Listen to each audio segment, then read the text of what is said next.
Welcome to our very first episode of Coffee with the Journalist, and it's a podcast that's just that. We got coffee, we got journalists, we got lots of good conversation. I'm Jared Martin. I'm the co-founder and COO at One Pitch. And I'm Beck Bamberger. I'm also the co-founder of One Pitch, the CEO of BAM Communications, and your host for today's podcast, talking to Kerry Flynn from Digiday. I love this conversation with Kerry. If you guys have not heard her before, she's an absolute delight, full of energy.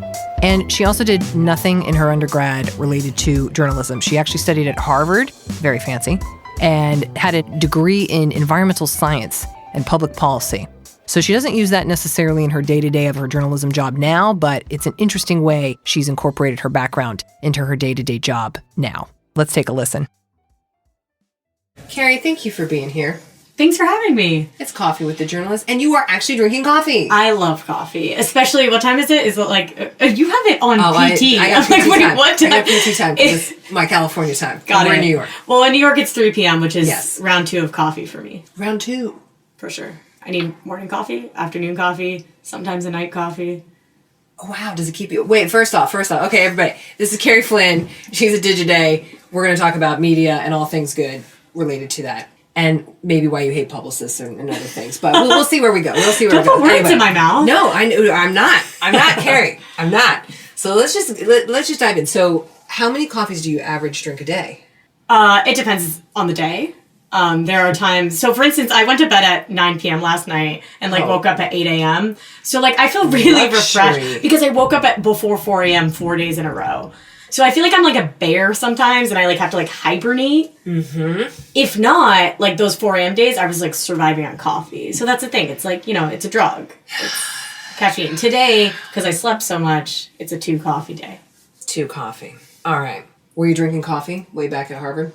That's where you started. That's where you started. If we're going to get into the coffee. We need the story. One of my best friends growing up, she started drinking coffee probably when she was 12. And so I didn't like coffee, but before college, she was like, Kerry, you're going to have to start to learn to like coffee, because in college, that's what everyone does. What you do. So anyway, in high school, my friend would take me to Dunkin' Donuts. I'm from Massachusetts. And she got me to start drinking lattes, which at Dunkin' is essentially sugar. And then slowly but surely, I got to black coffee. I'm drinking today. Just black. So that's my story of how I became a coffee addict, because my best friend told me that I would have to have it to survive in college. So yes, did it work? Yep, I drank a lot of it. Then I got into Red Bull. I'm still a fan of Red Bull.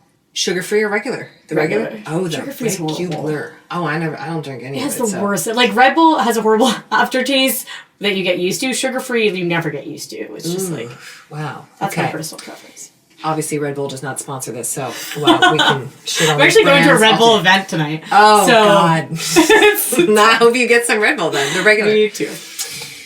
First off, you do not have the traditional path. You were studying environmental science and public policy. How did you then end up in the media? You had some internships, but how did you get into that? Well, I was... Not always, but I guess going back to age 12 is when I got into journalism. One of my friends, different friend, I guess we were in middle school, and she was interested in newspapers and was like, we should start a publication, because my middle school didn't have one. And we both loved writing, reading, and I was like, oh, that would be great. We actually never ended up doing it, but when we both went into high school, we decided to work on the paper together. And so, she was kind of my inspiration. Also, my grandfather used to work in advertising, the Wall Street Journal. So I kind of had these connections to the industry. Once I got in, I got hooked. I love writing. I love storytelling. But the thing about college, the reason why I studied environmental science is the school I went to didn't have journalism. And I kind of went into college being like, you don't have to study journalism to be a good journalist. I had already been a journalist essentially since age 13, and was editor-in-chief of my high school paper. Obviously, that's not everything, but it's still something that, I learned. I took a class in high school, and I, practiced it. So when I went to college, I was like, and I went to Harvard, so I was like, I only have 4 years at this school. So I want to study something that I think is going to be super important and will give me, a great education. And at the time, when I went to college, I actually... my essay was all about studying immigration, because this was 2009, 2010, when DACA and a lot of stuff was kind of bubbling. And as a storyteller and someone in the news, I was like, I'm going to go to study that. My first year, I had that thing where freshman year, you kind of discover who you are and what you're interested in. And I ended up taking a class about climate change. And I was always fascinated by animals and life in the sea and stuff like that. Life in the sea. That was like one of the classes that I took. And so I ended up completely changing and deciding to study science. Because again, going back, I was like, I only have 4 years at this school. I'm going to take these like rigorous science classes. Like, I don't need someone to teach me how to write or read. I've been doing that my whole life. The thing that's a little bit harder and the thing that I appreciate having a knowledge in is climate policy. So anyway, that's my background. I do nothing with that today. Okay. But you were working then in the news executive, right? So, related to Harvard, and you were doing some freelancing stuff. So you were already touching it. You had a bunch of internships. It's because that's a way into media. Like I knew I wanted to study science, but I knew I wanted to be a reporter. So a way into that is, kind of have a job in that. So I was a part of my college paper, The Crimson. That was kind of my life. But then in the summers, I worked at a bunch of different papers. But actually, my first summer internship between freshman year and sophomore year of college was a PR internship. Because on the other side of the equation, a little part of me was like, all right, I've been doing journalism for a while, but I know there's a whole other side to this industry, and I want to see what that's all about. And kind of to the point of I said I love life in the sea. I love oceanography. So I ended up doing PR at an aquarium. So it was like, it'll give me the two things I love, aquariums and experience in PR. But not just any aquarium, Kerry. Mystic Aquarium. But within Mystic, Connecticut, I've never heard of Mystic. So my parents actually live near there now. It's southeastern Connecticut. I now, as a person who worked in PR there, it's actually one of the largest outdoor aquariums in the world, other than Georgia Aquarium. And it's great. And what's cool about it, so I'm sure you know of the Titanic, the guy who discovered the remains. Like, they knew where they were, but the guy who went and dug them up, Robert Ballard, he actually donated to that aquarium, and that's why it's actually called Mystic Aquarium and Institute for Exploration, because it's all about deep sea diving and like exploration. They have a whole Titanic exhibit now. So it's super cool. It's a unique aquarium. You should really go visit. Nice. I don't work there anymore. Mystic, Connecticut. Yeah, they have beluga whales. If you've ever seen a cute video of a beluga whale at an aquarium, like engaging with someone, it's most likely from Mystic Aquarium. So that was a great experience, but I did that for, 2 months, essentially, a summer internship. And then I was like, all right, I don't want to do this PR thing. I actually like the other side. Okay. But I appreciated the experience. You got a little bit of the It made me appreciate what the other side does. There's a lot of people in my industry who don't really get it. And as someone who is on the other side, I get it. You get it. You get it now. So then you did a bunch of internships. So let's talk about how'd you get your first job. So your first job... Well, my first real job. Your first real job. So my first, there's a lot of internships, because that's kind of the one way to get into journalism, right? Is you kind of got to not get paid for a while, or get paid like $10 an hour. Yeah, and it sucks. But that's journalism sometimes. So I did that. I interned at Money Magazine. That was when I was still in college. Then I interned at Forbes right after college. Then I went to HuffPost. So all of these are opportunities where if you work your butt off and you like it, then maybe you get to stay there.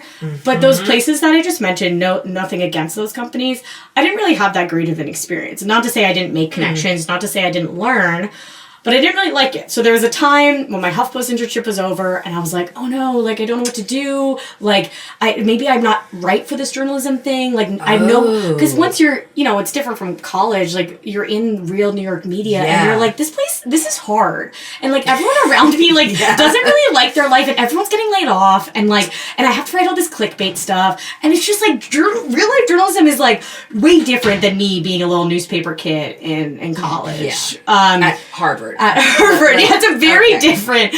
But so I was at this point, it was 2015. Yeah. And I debated what I was going to do. I was like, maybe I just leave it all behind, even though I've been doing this since I was 12. Luckily, I made a mentor who actually reached out to me when I was at HuffPost, and she asked me, her name's Karen Novak. I love her. I call her my side mom because she's like a second mom now to me.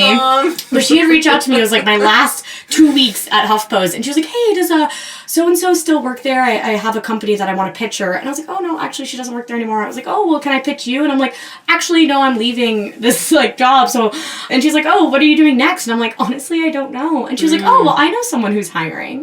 And I was like, oh, okay. And she actually ended up introducing me to this guy, Michael Learmonth, who he worked at a company called International Business Times, which is owned by Newsweek, and it has a lot of scandal to it. But anyway, it was a great job, and she introduced me to him. He's now the news director at Vice. Obviously, now I'm at Digiday. But he was a guy, she saw something in me, he saw something in me, and that's how I got my first job. And that's to say that mentorship and connections and networking, you know how people hate networking? That helped me get into this job, and it's the reason why I'm still here today. It's not still here, but the reason why I'm in journalism still today. It works. It was networking. Lucky. Because someone slid into my DMs on Twitter and asked me for something, and I said, oh, I can't do that. But she was like, it was crazy. Hey. Okay. This is good fodder.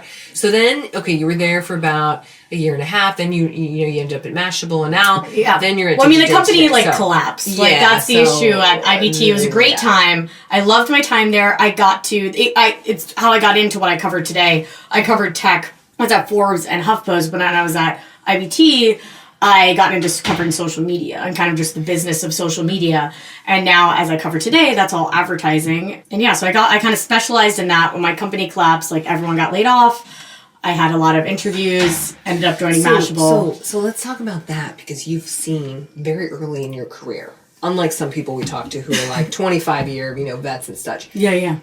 You've seen a complete shutdown of a place. A total layoff of we no longer exist. Not even a layoff, but we don't exist. So it's weird because they still exist, but they don't. But I've really been a part of a lot of turnovers at media companies, probably because I've been in the digital world. At the same time, there are obviously layoffs at newspapers. But I was a part of HuffPost until it was maybe a month later they got bought by Verizon. So that was crazy turnover that I wasn't part of. When I was at Forbes, actually before that, they got bought by that Hong Kong company. Yeah. So I was an intern there, and we had this meeting where Steve Forbes was essentially the whole Forbes family kind of gave up ownership and ended up selling out. Luckily, no one got laid off, but it was my experience to wow, there's a lot of things that happen in this industry. A lot of things that change on a moment's notice. And then obviously the biggest thing I was a part of was IBT when they had massive layoffs because they just weren't making money. You can read about it in a lot of papers. Just Google IBT and you'll learn all the problems they have. So it was traumatizing to lose all of my colleagues. I wasn't a part of the first round of layoffs. I was saved. I was one of the quote unquote lucky ones, but you lose all your friends that you made. I mean, you don't lose them. Hopefully they're still your friends, but all of a sudden all your colleagues are gone, right?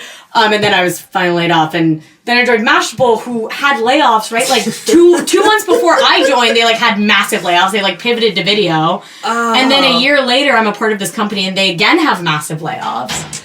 So anyway, no place is safe. No place is safe. That's our take-home message. But luckily, today, if you keep working hard, which I think I do, hopefully you'll find new places to be a part of. And a good home. Digiday is great. One reason when people ask me, they're like, why you joined Digiday? And I was like, well, they're profitable. And do you know that? They're profitable. I've never been a part of a profitable company until I joined Digiday. Wow. Most media companies are VC funded, so which is great. You can grow from VC money, but also super unhealthy and unstable. So Digiday, I feel is a safe space because they don't just rely on advertising revenue. We have a balanced diet of subscriptions, advertising, events, awards. It's great. Okay. So hopefully we won't be seeing anything going on over there. I don't think so. It would be really ironic because we write about it now. That's what, we cover. Digiday covers the behind the scenes, kind of inside baseball, but really important to this industry, right? We write for people in media and marketing, and we write about the industry. So, we write about when companies have layoffs. But the whole point is, we don't just write, oh, this company had layoffs. We're why did this company have layoffs? Why? What are the lessons learned?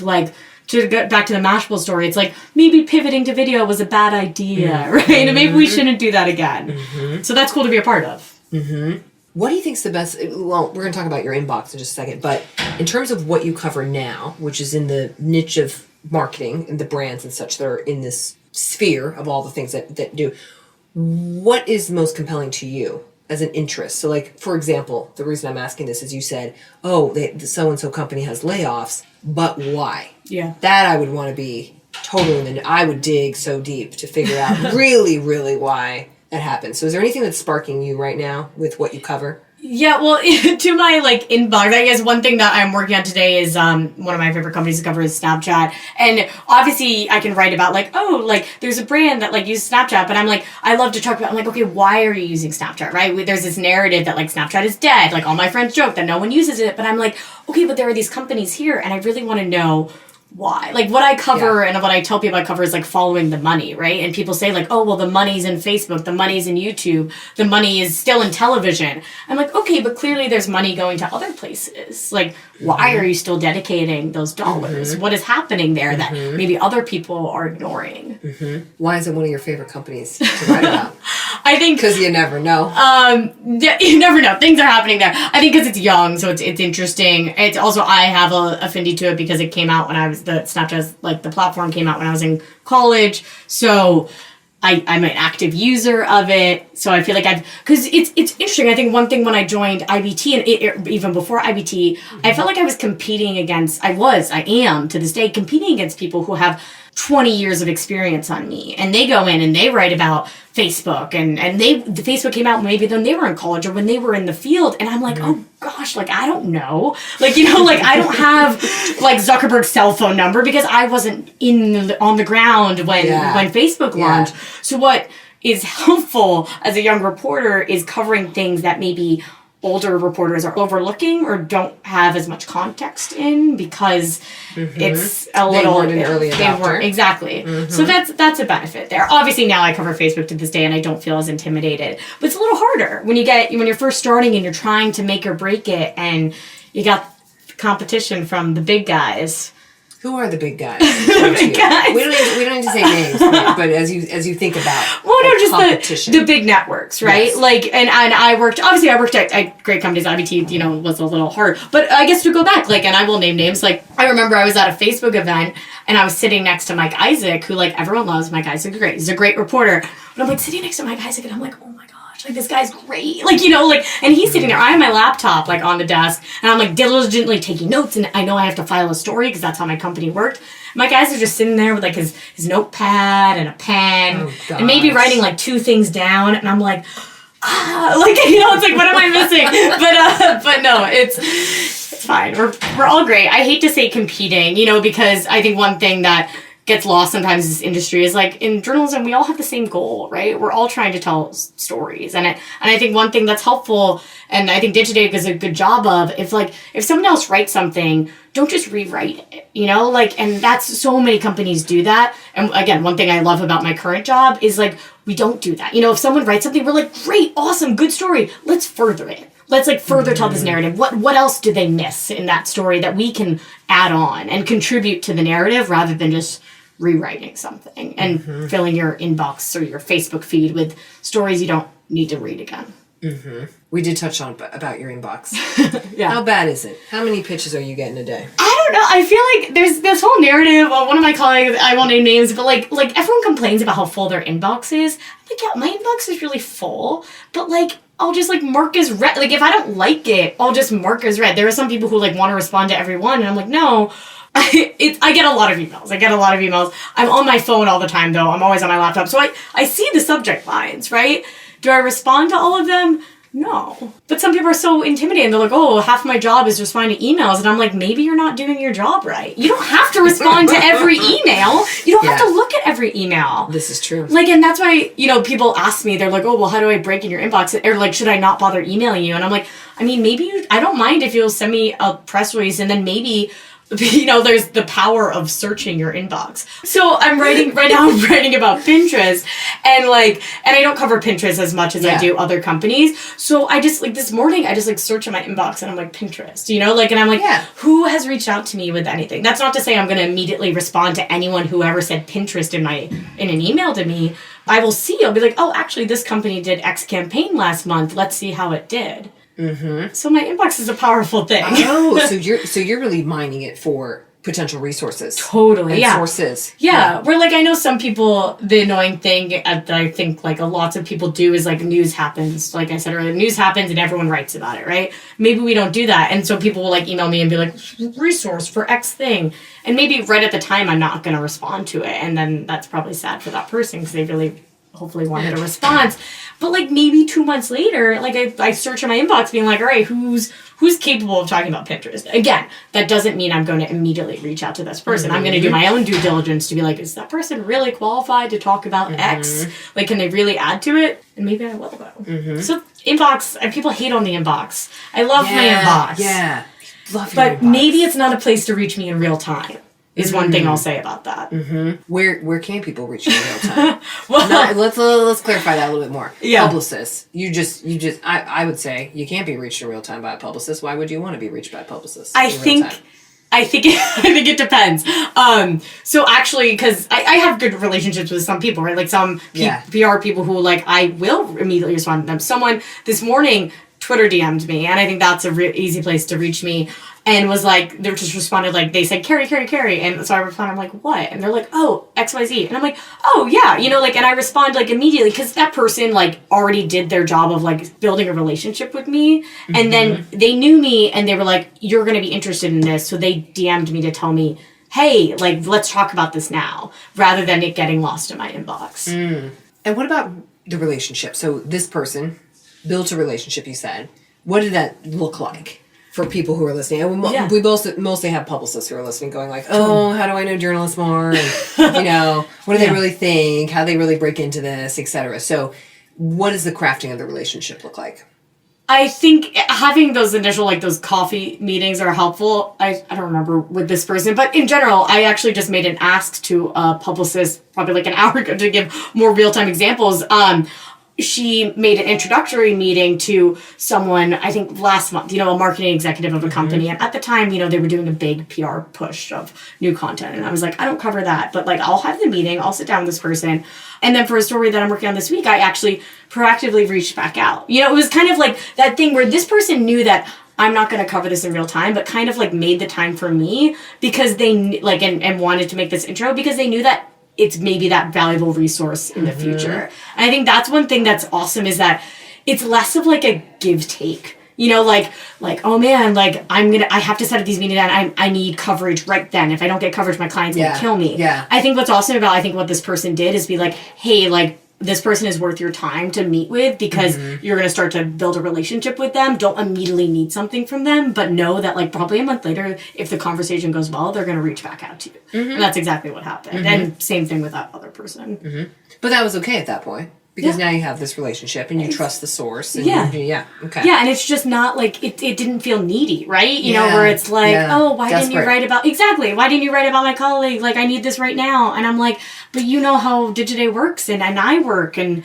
we don't write those press releases. Do you get that a lot of this desperate, like, but Kerry, please help me. But this is really important. But no, and it's, I think that's important. And one thing that I always tell people to do, and one thing, like I was saying, I do is like to use a term is like stalk people, right? Like one thing that like I love and appreciate when publicists do is like really understand who I am and what I cover. So one thing that I'm going to have to update in my bio right now, and this is my fault, is like right now I'm a marketing reporter and essentially I cover like ads on platforms, which you can easily see if you just scan through the articles that I write. And it says it but no, actually changing in my Twitter bio, which another good place to go to see what journalists do.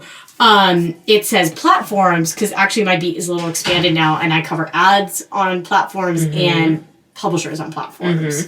So like that's something that like maybe a journalist today reached out to me or publicist reached out to me being like, hey, do you want to write about this new video thing? I'm like, I have a colleague who literally covers video day to day. Like you should be reaching out to that person. Like clearly this person didn't do their research. Like if you went to digiday.com, you would be able to see what people do.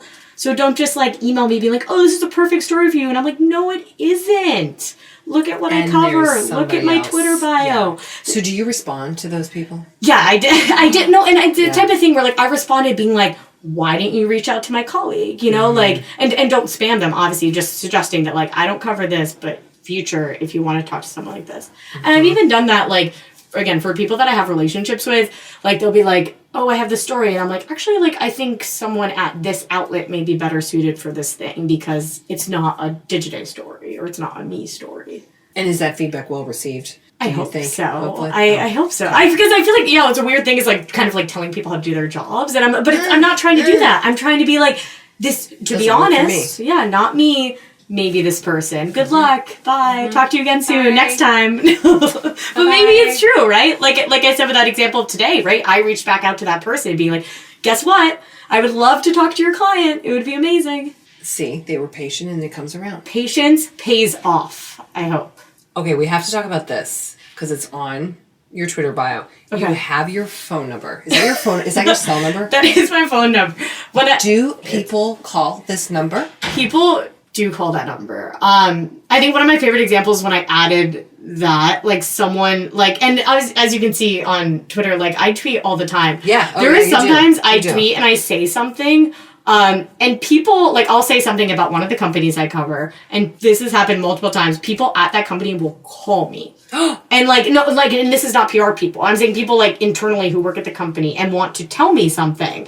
Like, and that's why I have my phone number on there, because some people maybe internally at the company, let's say it's Twitter, they're not going to DM me, you know, like a phone is like a safe form of communication. Also, that phone number is the same thing on Signal, you know, like private encrypted messaging apps. Yep. So that's why I put it up there. Good. There are some people who are like, oh, DM me for my phone number. And I'm like, here it is. There it is. Here it is. Right out there. But one thing But that's rare. It's rare. You don't see a lot of people do that. But I'm like, it's the type of thing where you gotta, like, don't call me with something bad, right? Like, don't pitch me with something that's, like, not worth my time. That, like, it's just, like, knowing your medium, right? Like, maybe you have something that you should send me a quick DM about, or maybe something that's worth an email, or, I don't know, something else. But, like, the phone number is there for a reason, not for everything. You better use wisely. Yes. Do you have a do not call list? Like people where you're like, no. Blackmail list? I don't. I remember my old boss, Learmonth, had a blackmail. I don't know if he still does. But when I worked for him, if people, like, did me wrong, like, I would, like, be complaining about someone, he would, like, put them on a list. Oh. So people have those lists. I don't have one. I mean, there are people that I don't, like, love, but, like, I would never not. I would never blackmail someone in the industry. I would never not blackmail. I would never, like, blacklist someone in the industry. Yeah. Because what if... This industry's small. Short-sighted. Yeah. And it is small. It's because what if they work at a different company? They have different clients. Like, I can't. That would be bad. Long-term thinking, Kerry. I like it. Speaking of, what do you think of the future of media? In 5-10 years, where are we going to be at? That's what I always like to ask people. I think one thing that's weird is, like, so I said I worked at a lot of, like, digital first companies, and we've seen a lot. I know my colleagues who cover more of the publishing industry have covered, like, more consolidation, right? Like, it's hard to be an independent media company, right? Like, my company, Digiday, we're profitable. That, again, that's very rare these days. And there are some good ones, like there's not my favorite publication, but Axios, right, is a newish company that's, like, doing very well right now. Like, one of my old colleagues works at this company called Futurism. So they cover, like, cool future stuff, right? They write about, like, Elon Musk a lot. And I think they're doing super well, right? So there are all these new-ish media companies. So in terms of, like, what's the future, I'm curious of, like, anyone, again, jumping in and doing more of that. I'm just predicting probably more consolidation. We've seen a rise of, like, Vox Media doing super well. So having these, like, umbrella companies that can take advantage of having verticals, I'm curious to see more of that. So the success of, like, niche publications like Axios, which, like, I don't know, at the same time, I feel like they're doing everything these days. But then there's, like, Inverse, right? Which is, like, or there's Inverse and Futurism, which are, like, two publications focusing very much on, like, the Elon Musk stories of the world. So... What would you tell yourself, or let's say a college freshman who's coming to Harvard, who's like, oh, journalism, I wrote for my school paper. Would you tell him to go into media? Would you tell him to be a journalist? I totally would. I will, like, happily say there was one time I was at an event in college, and Crimson, like, alumni will come back. And I will happily say Jeff Zucker, who works at CNN, at the time he had worked at NBC, and he had just gotten laid off from NBC. And he gave this talk, and he was like, media sucks, blah, blah, blah. And essentially it was, like, saying that, like, you shouldn't work in media because it's so hard. And, like, okay, I would, like, take what he said and be like, yes, media is really hard, as we talked about earlier. Like, I was a part of crazy turbulence, and I actually almost left the industry because I was like, maybe I don't belong here because it's so sad and hard, and I don't really like what I'm covering. But I say stick with it. I think, again, like I said, like, people make fun of networking, how, like, networking sucks. I would say don't think of networking as that way. Like, think of networking as super valuable. Learn, meet people who work at other companies because, like we talked about, the media industry is super small. Fun fact, when I had met the former CMO of Digiday like 4 years ago, and we had like exchanged business cards, and he doesn't work there anymore, but like it was the type of thing where like now I work at Digiday, right? So like it make connections, learn what other publications are, don't give up. Journalism's great. It's not as glamorous as maybe people make it out to be, but it's really fun. Awesome. So get into journalism, folks. Yes. Thank you for being here, Kerry. Thanks for having me. Look, and you drank. No, I'll finish it. We're working on the coffee. All right. Thanks for listening to our very first episode of Coffee with the Journalist featuring Kerry Flynn from Digiday. If you're a journalist who loves coffee or a publicist who loves this podcast, we'd love to hear from you. Head to onepitch.co to drop us a line. Until then, let's end bad pitches and start great stories.